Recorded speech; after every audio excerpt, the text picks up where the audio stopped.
बिस्मिल्लाहिर्रहमानिर्रहीम। अस्सलाम वालेकुम दोस्तों, वसीम राजपूत लाल आइज ऑनलाइन में हाल खिदमत।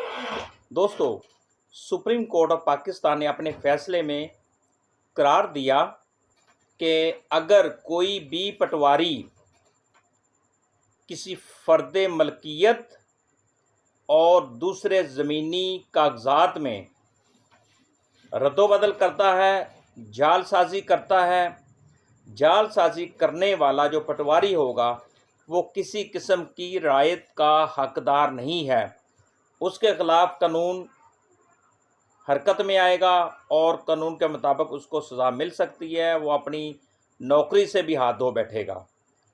तो मोस्टली हमारे माशरे में जो पटवारी हैं ये पैसे की खातिर लोगों की फ़र्द मलकियत में तब्दीली कर देते हैं, फ्रॉडली तौर पर जालसाजी करते हैं, एक बंदे का इंतकाल दूसरे बंदे के इंतकाल चढ़ा देते हैं, एक बंदे की फ़र्द को अगले बंदे में कन्वर्ट कर देते हैं। इस तरह का कोई भी पटवारी इस तरह के काम में मुलव्वस हुआ तो वो किसी किस्म की रायत का हकदार नहीं होगा। ये सुप्रीम कोर्ट की दोस्तों जजमेंट है 2021 SCMR 1486।